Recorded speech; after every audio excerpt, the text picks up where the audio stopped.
الحمد لله رب العالمين والصلاة والسلام على سيد الأنبياء والمرسلين أما بعد فأعوذ بالله من الشيطان الرجيم بسم الله الرحمن الرحيم الصلاة والسلام عليك يا رسول الله الصلاة والسلام عليك يا حبيب الله الصلاة والسلام عليك يا نبي الله وعلى آلك وأصحابك يا نور اللہ۔ الحمدللہ عز و جل آج ہماری لیول 4 کی 16ویں کلاس کا سلسلہ ہے۔ انشاءاللہ تعالی آج لیل و نہار کے بارے میں ہم پڑھیں گے۔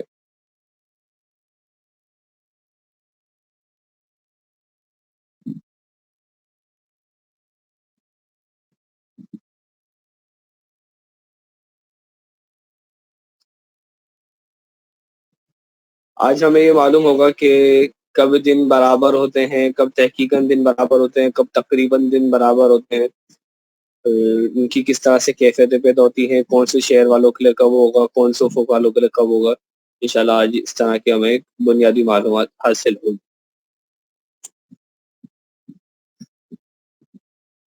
نمبر 17، افق کے بیان میں یہ بتایا جا چکا ہے کہ افق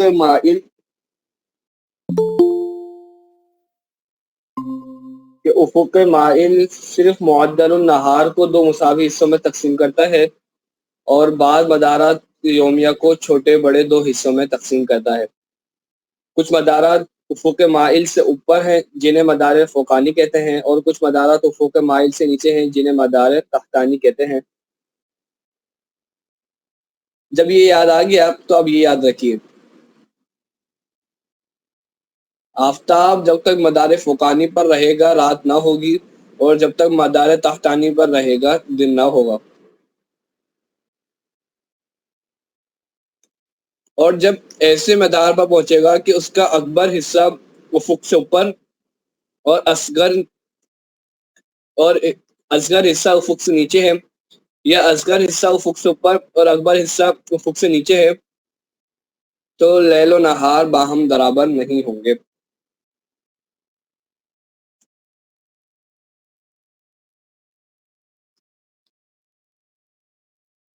یعنی کہ مدار کا کیونکہ دیگر مدارات یومیہ جو ہیں وہ کم زیادہ ہیں، تو کم زیادہ ہونے کی صورت میں اب ایک ہمیں نتیجہ کیا پتہ چل گیا کہ مدار یومی کو تو معدل النہار کو تو وہ برابر تقسیم کرتا ہے، تو آدھی دن کی ہو جائے گی اور آدھی رات کی ہو جائے گی جب سورج معدل النہار پر ہوگا۔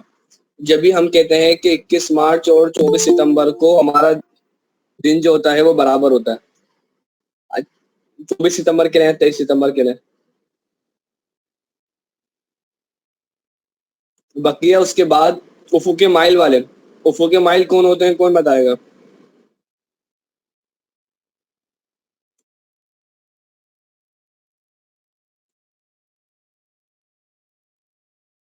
افق کی 3 قسمیں پڑی تھی، افق استوائی، افق رحمی اور افق مائل۔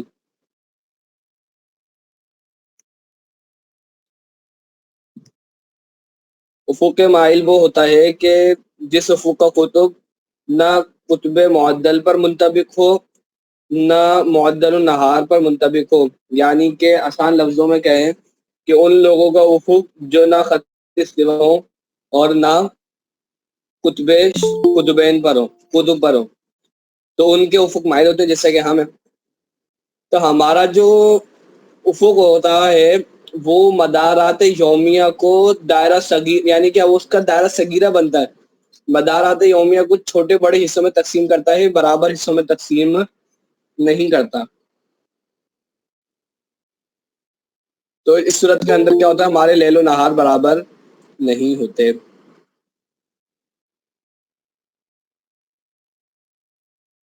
یوں ہی جب آفتاب، ایک مزید بات، آپ ایک نئی بات چل رہی ہے، اب دیکھیں تحقیقی بات ہے، پوائنٹ ہے۔ یوں ہی جب آفتاب معدل النہار پر آئے گا تو بھی لیل و نہار باہم برابر نہ ہوں گے، کیونکہ آفتاب ایک آن سے زیادہ کسی مدار پر ٹھہرتا ہی نہیں ہے۔ مدارات کوئی 10 درجے کے بعد تھوڑی بنے گا، مدار تو ہر دقیقے کے بعد ایک مدار ہے، ہر ثانیے کے بعد ایک مدار ہے. تو فرما رہے ہیں کہ ایک سیکنڈ سے زیادہ کسی بھی مدار پر سورج ٹھہرتا ہی نہیں ہے. ایک سیکنڈ ہوگا دوسرے مدار پہ چل جائے گا. آپ جانتے ہیں سورج حرکت کرتے رہتا ہے. لہٰذا معدل النہار پر آنے کے بعد ضرور ایسے مدار پر چلے جائے گا کہ اس کا اکبر حصہ افق سے اوپر اور اصغر حصہ افق سے نیچے ہے. یہ ایسے مدار میں پہنچ جائے گا کہ اس کا اصغر حصہ افق سے اوپر اور اکبر حصہ افق سے نیچے ہے. البتہ افق کے بیان میں بتایا جا چکا ہے کہ مدارات یومیہ کی ایسی دو قوسیں برابر ہوں گی جن میں سے ایک نہاریہ اور دوسری لیلیہ ہوں، اور قوس نہاریہ معدل کی ایک طرف اور قوس لیلیہ معدل کی دوسری طرف، اور دونوں قوسوں کا بعد معدل النہار سے برابر ہو. یہ ہم پڑھ چکے ہیں. تو اس لیے طلوع کے وقت اگر آفتاب معدل پر آئے گا تو لیل سابق کی قوس جو معدل کی ایک طرف اور نہار لاحق کی قوس جو معدل کی دوسری طرف ہوگی باہم برابر ہوں گی. اور غروب کے وقت اگر آفتاب معدل پر آئے گا تو نہار سابق کی قوس جو معدل کی ایک طرف اور لیل لاحق کی قوس جو معدل کی دوسری طرف ہوگی باہم برابر ہوں گی. اب دیکھیے لفظ پہ غور کیجیے گا. قوس سے لیل و نہار برابر ہوں گی، اور لیل و نہار برابر ہوں گی یا نہیں ہوں گی اس کے لیے دیکھیے. لیکن قوس نہاریہ و لیلہ کی باہم برابر ہونے سے لیل و نہار کا باہم برابر ہونا لازم نہیں ہے، اس لیے کہ تقویم شمس کے بیان میں بتایا جا چکا ہے کہ مرکز عالم کے ارد گرد آفتاب کی چاڑ یا کبھی یکساں نہیں ہوتی بلکہ کبھی تیز اور تیزی بھی یکساں نہیں ہوتی، اور کبھی سست اور سستی بھی یکساں نہیں ہوتی. لہٰذا قوس نہاریہ اور قوس لیلیہ اگرچہ باہم برابر ہوں لیکن قوس نہاریہ کو آفتاب جتنے عرصے میں طے کرے گا اس سے زیادہ یا کم عرصے میں قوس لیلیہ کو طے کرے گا، اور جتنے عرصے میں قوس لیلیہ کو طے کرے گا اس سے زیادہ یا کم عرصے میں قوس نہاریہ کو طے کرے گا. البتہ طلوع کے وقت آفتاب اگر معدل پر آئے اور اس وقت آفتاب اوج حدید میں ہوگا تو لیل سابق اور نہار لاحق کی قوس باہم برابر ہوں گی، اور قوس لیلیہ کو آفتاب جتنے عرصے میں طے کرے گا اتنے ہی عرصے میں قوس نہاریہ کو طے کرے گا. کیوں؟ کیونکہ جب اوج و حدید میں آ جائے تو پھر کیا ہوتا ہے کہ اس کی رفتار جو ہے وہ ایک نارمل کیفیت میں ہوتی ہے، نہ حبود ہوتا ہے نہ صعود ہوتا ہے، نہ سستی ہوتی ہے نہ چستی ہوتی ہے. تو کیا ہوگا کہ اس کی جو تبدیلی ہے وہ تبدیلی زیادہ نہیں ہوگی بلکہ ہلکی ہلکی سی تبدیلی ہوگی، تو بہت زیادہ تبدیلی نہیں ہوگی جس سے کوئی اثر پڑے. تو لہٰذا وہ قوس لیلیہ کو اتنی ہی دیر میں طے کرے گا جتنی قوس نہاریہ کو طے کرے گا. تو کیا ہوگا کہ دن رات برابر ہو جائیں گے. اور غروب کے وقت اگر آفتاب معدل پر آئے گا تو اور اس رات وقت آفتاب اور یہ حدید میں ہوگا تو نہار سابق اور لیل لاحق کی قوسیں باہم برابر ہوں گی، اور قوس نہاریہ کو آفتاب جتنے عرصے میں طے کرے گا اتنے ہی عرصے میں قوس لیلیہ کو طے کرے گا. لہذا نہار سابق اور لیل لاحق باہم برابر ہوں گی. افق استوائی. اب تو افق استوائی تو دہرائی ہو جانی چاہیے. افق استوائی وہ ہوتے ہیں کہ جو خط استوا والا افق ہوتا ہے. یہ یاد کرتے رہیں، چیزیں بھول نہ جائیں، پڑھنے کا مقصد یہ نہیں ہے. افق استوائی معدل النہار اور ہر مدار یومی کو، اب دیکھیے فرق ہے، افق استوائی معدل النہار اور ہر مدار یومی کو دو مساوی حصوں میں تقسیم کرتا ہے. لہذا اس لیے خط استوا پر کوئی قوس نہاریہ کسی قوس لیلیہ سے نہ اصغر ہے نہ اکبر. ہمیشہ افق استوائی والوں کے لیے قوس لیلیہ اور قوس نہاریہ برابر ہوں گی. جبھی کیا ہوتا ہے، جبھی ہم کیا کہتے ہیں، آگے بات آئے گی، جبھی ہم کہتے ہیں کہ کلاس کی شاید میں نے ابتدائی کلاسوں میں عرض کیا تھا توضیح افراق کی کہ تقریباً ایک ہوتا ہے اوقات کا تحقیقاً برابر ہونا اور ایک ہے تقریباً برابر ہونا. جب قوس لیلیہ اور قوس نہاریہ برابر ہو جاتی ہیں اور لیل و نہار برابر نہیں ہوتے تو ہم کہتے ہیں کہ یہ تقریباً برابر ہو گئے ہیں دن اور رات، لیل و نہار. اور جب لیل و نہار بھی برابر ہو جائے اور قوس لیلیہ اور نہاریہ بھی برابر ہو جائے تو اس صورت کے اندر ہم کہتے ہیں کہ اب تحقیقاً لیل و نہار برابر ہو گئے ہیں. البتہ طلوع کے وقت معدل یا کسی انقلاب پر اگر آفتاب آئے اور اس وقت آفتاب اوج حدید میں ہو تو لیل سابق و نہار لاحق کی قوس باہم برابر ہوں گی، اور قوس لیلیہ کو آفتاب جتنے عرصے میں طے کرے گا اتنے ہی عرصے میں قوس نہاریہ کو طے کرے گا، لہذا لیل سابق اور نہار لاحق باہم برابر ہوں گے۔ اور غروب کے وقت معدل یا کسی انقلاب پر آئے، مدینہ نئی بات شروع ہو گئی، غروب کے وقت معدل یا بلکہ پیچھے سے شروع چکی ہے طلوع سے، طلوع اگر معدل وغیرہ پہ ہوگا کہ معدل پہ آ جائے گا تو یہ یا کسی انقلاب پر آ جائے۔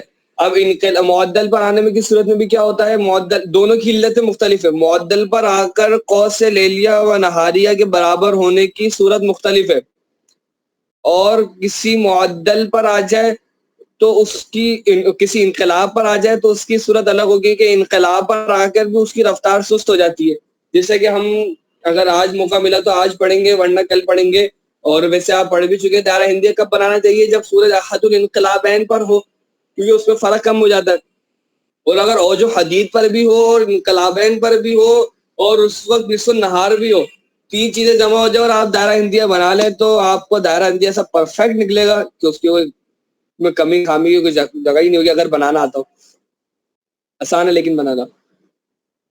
اور غروب کے وقت معدل یا کسی انقلاب پر اگر آفتاب آئے اور اس وقت آفتاب اوج حدید میں ہوگا تو نہار سابق و لیل لاحق کی قوسیں برابر ہوں گی، اور قوس نہاریہ کو آفتاب جتنے عرصے میں طے کرے گا اتنے ہی عرصے میں قوس لیلیہ کو طے کرے گا، لہذا نہار سابق اور لیل لاحق باہم برابر ہوں گے۔ خلاصہ یہ ہے کہ طلوع یا غروب کے وقت آفتاب اعتدال ربیعی یا اعتدال خریفی پر ہو تو مطلقاً قوس لیلیہ اور قوس نہاریہ میں مساوات ہوگی، اور طلوع یا غروب کے وقت آفتاب انقلاب سیفی یا انقلاب شتوی پر ہو تو صرف خط استوا پر قوس لیلیہ اور قوس نہاریہ برابر ہوں گی، یعنی جس بلد کا افق مائل ہے وہاں صرف 2 صورتوں میں اور خط استوا میں 4 صورتوں میں۔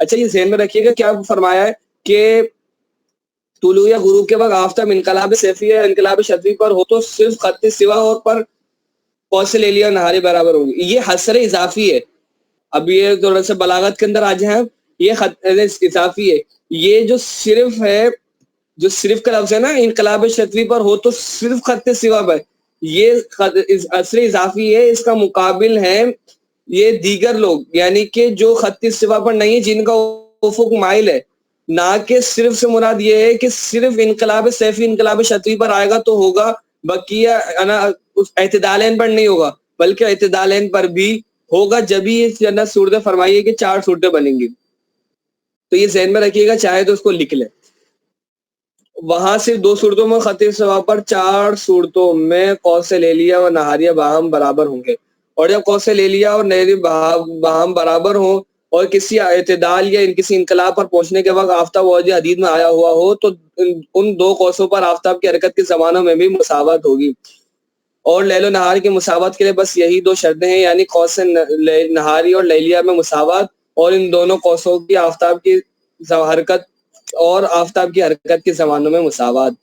اب دیکھیے عربی عبارت آ گئی تھوڑی سی، لہذا کہا جا سکتا ہے کہ یتساوی اللیل والنہار تحقیقاً اور تقریباً کی قید، تحقیقاً سے کیا مراد ہو گیا، تحقیقاً وہ لیل و نہار برابر ہوں گے عند من تحت معدل النہار فی ما اذا تحولت الشمس الى احدى الاعتدالین او الانقلابین مع تحویلها الاوجی او الحدیدی، یہ او جیم کا نقطہ لگا لیں اپنی کتابوں میں، دن اور رات برابر ہوں گے تحقیقی طور پر اس شخص کے لیے کہ جو معدل النہار میں ہو، اس صورت میں کہ جب سورج احد الاعتدالین یا احد الانقلابین میں چلے جائے، تحویل کر جائے، ساتھ ساتھ اس کے اوج یا حدید میں بھی تحویل کرنے کے، حین طلوعہا اس کے طلوع کے وقت، او غروبہا یا اس کے غروب کے وقت، فَيُسَاوِي النَّهَارُ اللَّيْلَةَ السَّابِقَةَ فِي الْأَوَّلِ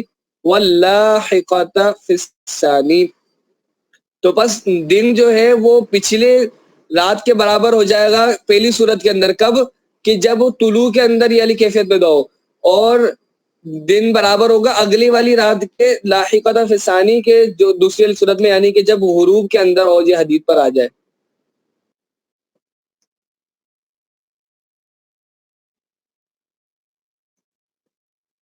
او مطلقاً عند وصول الشمس الیہا وقت طلوعها او غروبها، یا مطلقاً سورج کے اس کے پہنچنے میں طلوع کے غروب کے وقت. تو دن برابر ہو جائے گا پچھلی اس کے پہلی صورت کے اندر یا دوسری صورت کے اندر. مطلقاً کا عاشر دیکھ لیں. مطلقاً ای فی جمیع المواضع سوا ارض تسعینا، یعنی کہ خط استوا والوں کے لیے بولا تو وہ کیا تھا، تحقیقی طور پر تھا، اور یہ کیا ہے، یہ تقریبی طور پر ہے، مطلقاً دیگر علاقوں کے لیے بھی یہ بات کہتی ہے. لیکن عرض تسعین اس میں داخل نہیں ہوگا، کیونکہ عرض تسعین کا معاملہ جدا ہے. ادھر تو جو کیفیت پیدا ہوتی ہے وہ پوس سے لیلیہ و نہاریہ، یعنی کہ ادھر جو دن رات آتے ہیں وہ آفتاب کی حرکت ذاتی سے آتے ہیں، حرکت ارضیہ سے، حرکت ظاہری سے نہیں آتے. نہ طلوع کے وقت آفتاب کسی اعتدال پر ہو، نہ کسی انقلاب پر، نہ غروب کے وقت آفتاب کسی اعتدال پر ہو، نہ کسی انقلاب پر، تو لیل و نہار خط استوا پر تقریباً برابر ہوں گے. یوں ہی کسی اعتدال یا کسی انقلاب پر پہنچنے میں آفتاب اوج نہ اوج پر ہو نہ حدید پر ہو تو خط استوا پر لیل و نہار تقریباً برابر ہوں گے. طلوع اور غروب کے علاوہ کسی دوسرے وقت میں اگر آفتاب معدل النہار پر ہو یا معدل النہار پر پہنچنے کے بعد آفتاب نہ اوج پر ہو نہ حدید پر ہو تو عرض تسعین کے علاوہ سارے عالم میں لیل و نہار تقریباً برابر ہوں گے. چھٹا باب، دائرہ ہندیہ، خط نصف النہار اور خط اعتدال بنانے کا طریقہ. زمین کو خوب اچھی طرح برابر کر کے ایک دائرہ اس طرح بنایا جائے کہ دائرے کے باہر ہر طرف اس زمین کا کچھ حصہ باقی رہے. ایسا نہ ہو کہ آپ ایسی زمین پہ دائرہ بنا دیں جہاں پہ دائرے کے بعد اور کوئی جگہ ہی نہیں ہو، تو ظاہر سی بات ہے پھر سایہ باہر آیا جائے گا کیسے.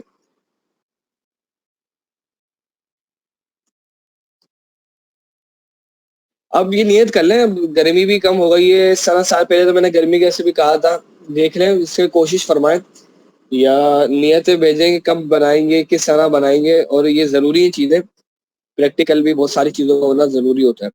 تو اس کی نیت فرما لیں، آج اظہار بھی کر دیں گروپ میں کہ کب بنائیں گے، کیا کریں گے. اس طرح سے دائرہ کیا کہتے ہیں، دائرہ ہندیہ. اور کوئی ایسی چیز جس کی شکل مخروط ہو، مخروط ہم کل پڑھ چکے، کیا ہوتا ہے، اس کو مرکز دائرہ پر بالکل سیدھی اس طرح رکھی جائے کہ اس کی نوک اوپر کی طرف ہو، اور اس چیز کا نام مقیاس رکھا جائے. مقیاس نہ اتنا بڑا ہو کہ اس کا سایہ دن بھر دائرے کے باہر ہی رہے، نہ اتنا چھوٹا ہو کہ اس کے سایہ دن بھر دائرے کے اندر ہی رہے.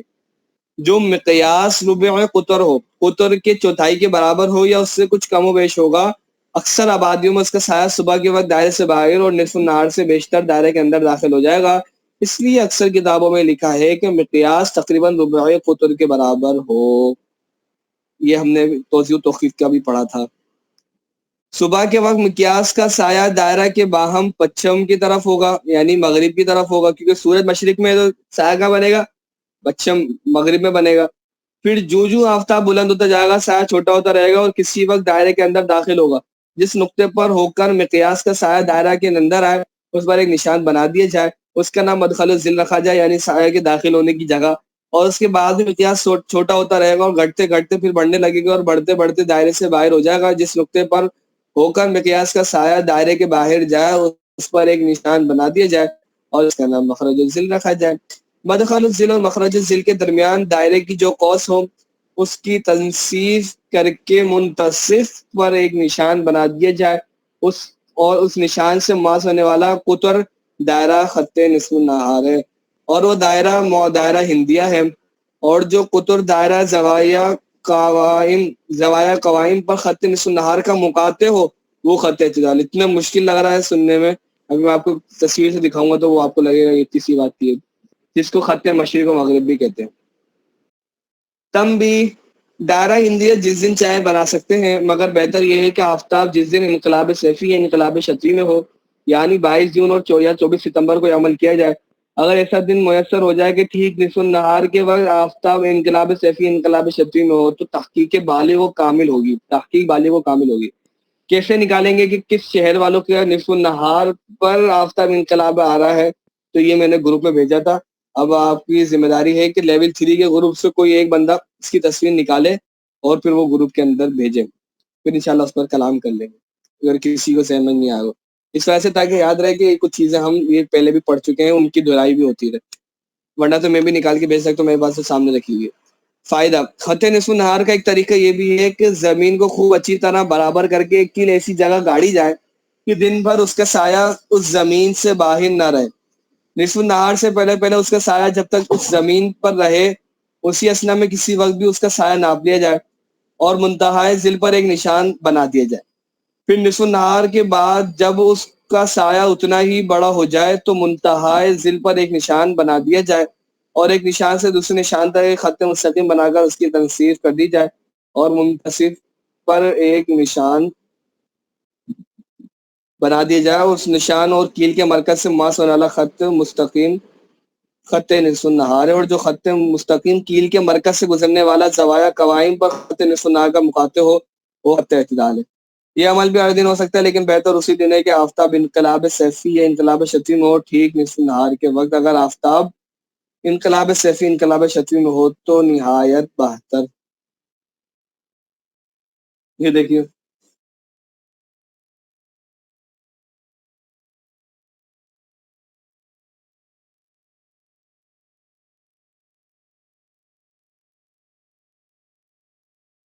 میں نے اس کو روٹیٹ کر دیا تاکہ جس کیفیت میں یہ نشان بنتے ہیں وہ آپ کو اسی طرح سے نظر آنا شروع ہو جائے۔ بھائی یہ جو گول دائرہ ہے نا، ادھر آپ کوئی چیز کھڑی کریں گے تو کیا ہوگا کہ جب سورج مشرق کی طرف ہوگا تو اس کا سایہ مغرب کی طرف بن رہا ہوگا۔ تو ابتدا کے اندر تو کیا ہوگا جب آپ بنائیں گے، اچھا یہ ظہر سے تقریباً 1 ڈیڑھ گھنٹہ پہلے بنانا ہوتا ہے، بلکہ جتنا 2 گھنٹے پہلے ہی آپ احتیاطاً بیٹھ جائیں ورنہ تاکہ دن ضائع نہ ہو۔ تو سایہ باہر بنے گا، آہستہ آہستہ آہستہ چھوٹا ہوتا رہے گا، گہرا ہوتا رہے گا، اندر آئے گا۔ پھر کیا ہوگا، سایہ اب یہاں پر آ جائے گا، یہاں پر وہ مزید چھوٹا ہو جائے گا، پھر آہستہ آہستہ بڑا ہوتا رہے گا، بڑا ہوتا رہے گا، بڑا ہوتا رہے گا، یہاں سے نکل جائے گا۔ یہاں کا نام آپ نے مدخل الظل رکھا، پھر آپ اس کا نام آپ نے مخرج الظل رکھا۔ پھر آپ نے کیا کرنا ہوگا، آپ نے ابھی یہ بیچ والی لائنیں نہیں بنی ہوئی ہوں گی آپ کی، تو آپ نے کمپاس لینا ہے، یعنی کہ پرکار جسے کہتے ہیں، سرکل بنانے والا آلہ۔ تو آپ نے اس کے پہلے تو ادھر رکھ لیں یا ادھر رکھ لیں، کوئی دونوں میں سے کہیں پہ بھی رکھ سکتے ہیں۔ تو اس کا نشان اندر بھی بنا سکتے ہیں، قوس باہر بھی بنا سکتے ہیں، یہ دونوں طرف بنا لیں، جب جیسے چاہے کر سکتے ہیں۔ تو آپ نے کیا کرنا ہے کہ اس پرکار کے پینسل یا تو ادھر رکھ لیں اور اس کا نشان ادھر رکھ لیں، پھر ایک یہاں پہ بنا لیں، ایک قوس ایسے بنائیں، پھر الٹا رکھ لیں، ایک قوس ایسے بنائیں۔ پھر یہ دونوں قوسیں جہاں پہ قطع کر رہی ہیں نا، تو وہاں پر تنصیف کر دینا ہے۔ تو یہ آپ کا کیا ہوگا، خط نصف النہار حاصل ہو جائے گا۔ اسی طرح اس کو آپ خط شمال و جنوب بھی بول سکتے ہیں۔ پھر زوایا قائمہ، زوایا قائمہ کس کو کہتے ہیں، زاویہ قائمہ کس کو کہتے ہیں، کون بتائے گا؟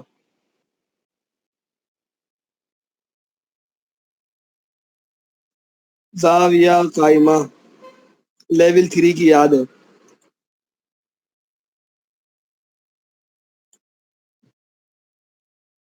آسان سی بات ہے، جو زاویہ 90 درجے کا ہو وہ زاویہ قائمہ ہوتا ہے، رائٹ اینگل۔ تو 90 درجے کا زاویہ آپ ڈی سے چیک کر لیں، جس کے اوپر 90 درجے کا دائرہ کہاں پہ بنے گا، تو 90 بالکل سیدھا بنے گا۔ آپ دیکھ لیں اس طرح سے بنتا ہے 90 ڈگری۔ تو اس کے اوپر آپ نے کیا کرا، ایک خط بنا لیا۔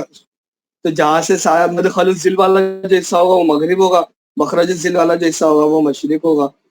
اس طرح سے آپ کو یہ چیزیں معلوم ہو جائیں گی۔ دوبارہ اس کو سیدھا کر کے پڑھتے۔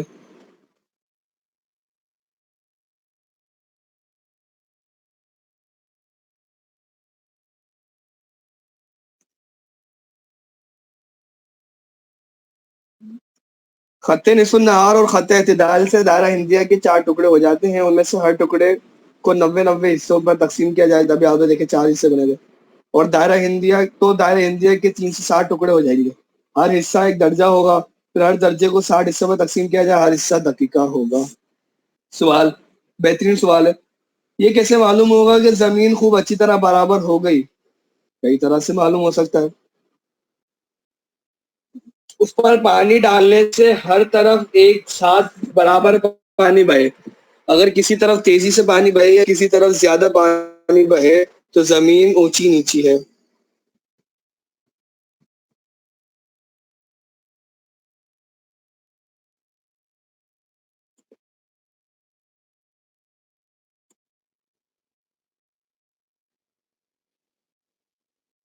ٹھیک ہے جی. دوسرا، اس پر پارا یا نہایت گول چیز.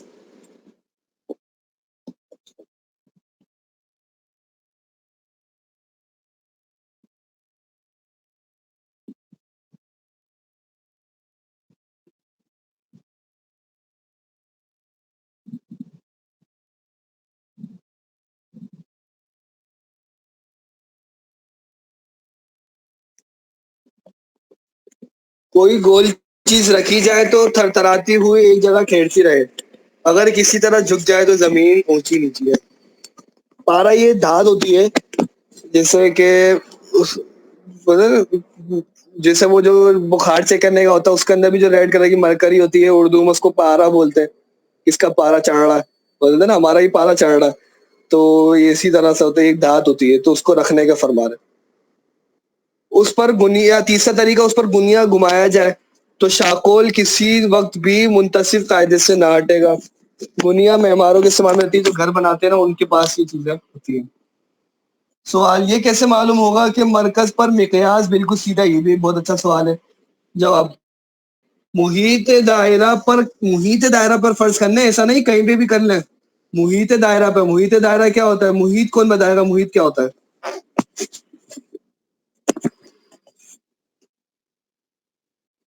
کوئی تو بولے، ایسا کیا ہو گیا؟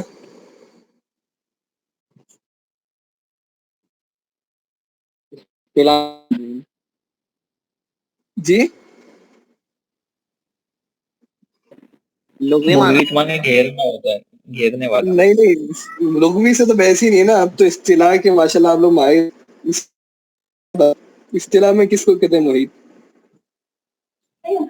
محیط دائرہ یہاں پر یہی ہوگا، پورا گول دائرہ غالباً. یعنی کہ گول پورا پورا دائرہ مراد ہوگا نا محیط سے. جی اگر یہی مراد ہوتا تو پھر میں یہ کیوں بولتا دائرے میں کسی بھی طرف نشان نہ لگائیں، محیط پر لگائیں، تو پتہ چلا محیط کچھ اور ہے، اسی سے آپ کو اشارہ مل جائے گا.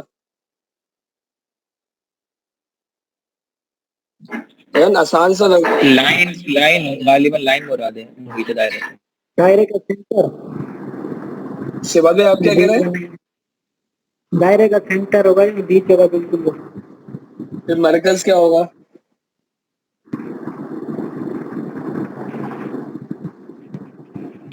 یہ دائرے کی جو لائن ہے نا ہم بنائیں گے دائرے کی، اس جی مطلب لائن کو جی کہتے ہیں جی محیط دائرہ. جی جی. محیط کا معنی آسان سا ہے کہ محیط کا اگر لغوی معنی پہ غور کریں تو اس طرح معنی سمجھ آ جاتا ہے کہ جو گھیرنے والی ہو کسی جگہ کو، تو جو لائن بنتی ہے وہ اس سرکل کو گھیرنے والی ہوتی ہے، لہٰذا وہ محیط کہلائے گی. آسان سی بات تھی.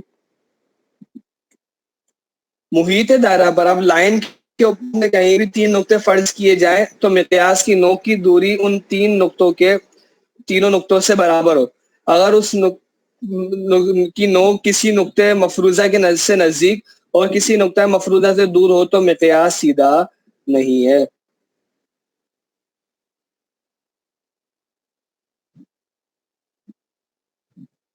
سوال، مدخل الذیل اور مخرج الذیل کے درمیان دائرے کی جو قوس ہوگی اس کی تنصیب کیسے کی جائے؟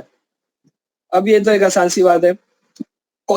جواب، قوس کے کنارہ کو مرکز اور وتر کو قوس کو دو نصف قطر مان کر ایک دائرہ بنایا جائے، پھر قوس کے دونوں دوسرے کنارے کو مرکز اور وتر قوس کو نصف قطر مان کر دوسرا دائرہ بنایا جائے. یہ دونوں دائرہ باہم کسی نقطے پر ضرور تقاطع کریں گے، پھر اس نقطے سے ایک خط مستقیم نکالا جائے جو دائرہ کے مرکز سے مواس ہو، تو اس خط سے اس قوس کی تنصیب ہو جائے گی. صلو علی الحبیب صلی اللہ تعالی علی محمد صلی اللہ تعالی علیہ وسلم. کوئی سوال ہو تو کر لیجیے، ہم کلاس کا اختتام کرتے ہیں.